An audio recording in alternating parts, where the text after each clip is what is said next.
रहा है। कल मैंने आपके सामने अखिल भारतीय अखाड़ा परिषद के जो महंत हैं, अध्यक्ष हैं, पूरे नाम है उनका नरेंद्र गिरी, उनका बयान भी रखा था। वो भी कह रहे थे डरने की जरूरत नहीं है, बल भी और आत्मबल भी दोनों तैयार रखो। ये उत्तर प्रदेश में योगी सरकार और केंद्र में मोदी सरकार सब आपके साथ हैं। लेकिन क्या वो यहाँ भी जो कह रहे थे कि दलितों के साथ हैं, यहाँ जो 3 तस्वीरें मैं आपके सामने रखने जा रहा हूँ वो यहाँ भी उनके साथ होंगे? और साथ होंगे तो कब होंगे और अभी तक क्यों नहीं है? चलते हैं पहली तस्वीर की तरफ। पहली तस्वीर उत्तर प्रदेश के महोबा जिले से आ रही है। महोबा जिले का एक थाना है महोबकंठ। महोबकंठ थाने का एक गांव है माधवगंज। यहाँ का रहने वाला एक शख्स है जो दलित जाति से ताल्लुक़ रखता है। नाम है उसका अलख राम। अरे इसी के नाम की इज्जत कर लो, अलख भी है और राम भी है।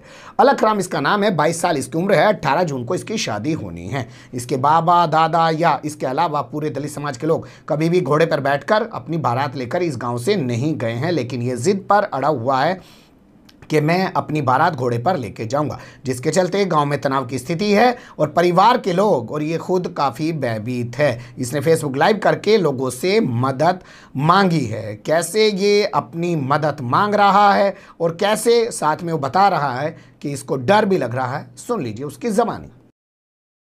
देखो, मेरा नाम अलख राम है, मैं दलित समाज से हूँ। लोगों की शादी होती है जब वो घोड़े से निकलते हैं, उनकी बारात घोड़े से निकलती है।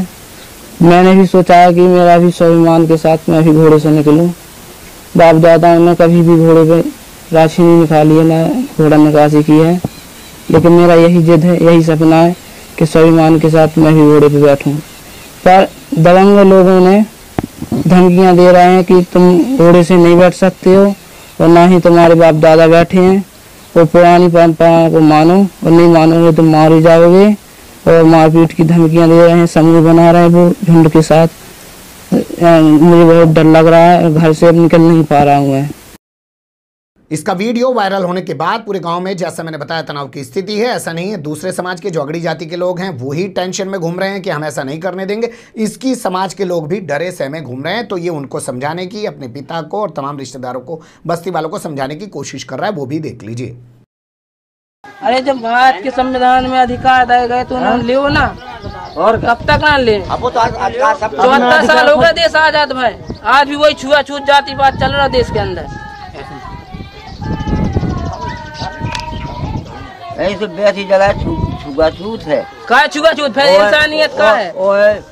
धर्म ना देखो, धर्म जो निकाल के छुआछूत मानो के जो करो के वो करो। इंसानियत देखो, जब खून काट के निकालो जाते तो ये लाल निकला, फिर का छुआछूत का मानी जा रही है? हम इंसान नहीं है, जानवर कहीं जुल्म जाती, अत्याचार हो रहा, शोषण हो रहा हमारे संगे। कब तक हुई है? जागो, अपने हक अधिकार पे भागो। सही बात है। अरे जो अपना अधिकार है कम से कम वो तो ले लो। ये कोशिश जरूर कर रहा है, लेकिन इसके डर की एक तस्वीर आपके सामने दिखा देता हूं, कैसे अपनी मां से गले लग के रो रहा है, क्योंकि इसको ये लग रहा है कहीं इसका ये करना पूरे परिवार के लिए, पूरे गांव के लिए खतरनाक साबित ना हो जाए।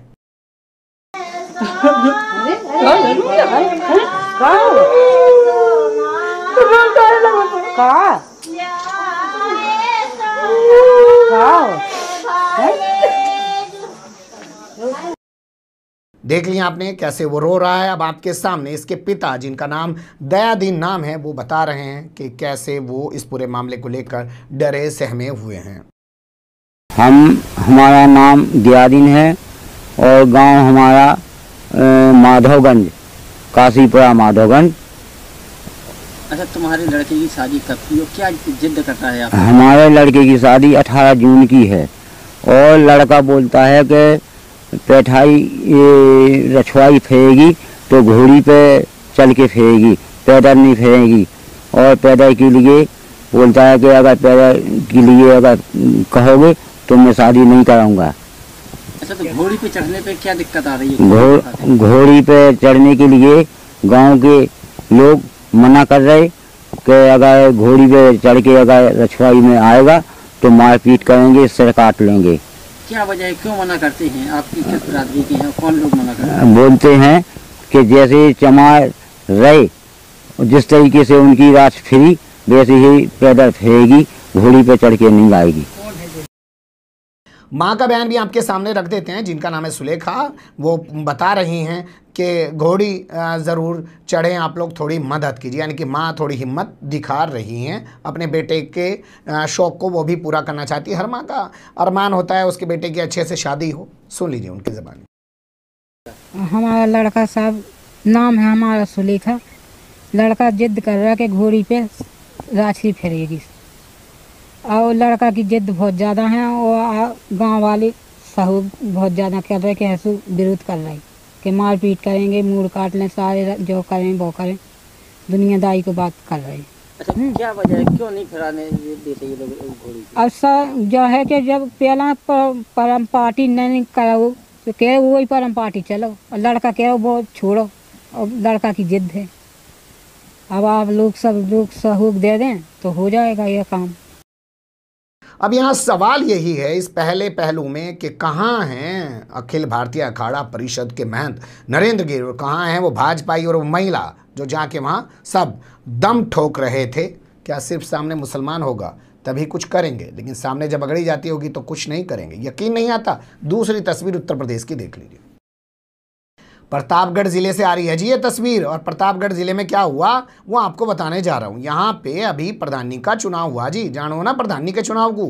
प्रधानी के चुनाव में ओबीसी जाति की महिला जीत गई, यानी कि अति पिछड़ा वर्ग की महिला जीत गई है। तो अति पिछड़ा वर्ग की महिला जो जीत गई है उसकी एक मीटिंग होनी थी स्कूल के अंदर में। तो तस्वीरें आपके सामने रख रहे हैं। अमर उजाला में छपी खबर के मुताबिक मीटिंग से पहले उस स्कूल में गंगा जल छिड़का गया। वहाँ पे रखी हुई कुर्सियाँ थी, उन पर भी गंगा जल छिड़का गया। जानते हैं क्यों? क्योंकि इस गाँव में इससे पहले दलित जाति से ताल्लुक़ रखने वाला शख्स ग्राम प्रधान था। तो 5 साल वो ग्राम प्रधान रहा, तो उसने स्कूल और तमाम ऐसी जगह को अशुद्ध कर दिया। अब गंगा जल छिड़क के शुद्ध किया जा रहा है। प्रतापगढ़ जिला है, बाबा बेलखरनाथ धाम ब्लॉक है, जिसे आप विकास खंड भी कह सकते हैं हिंदी में।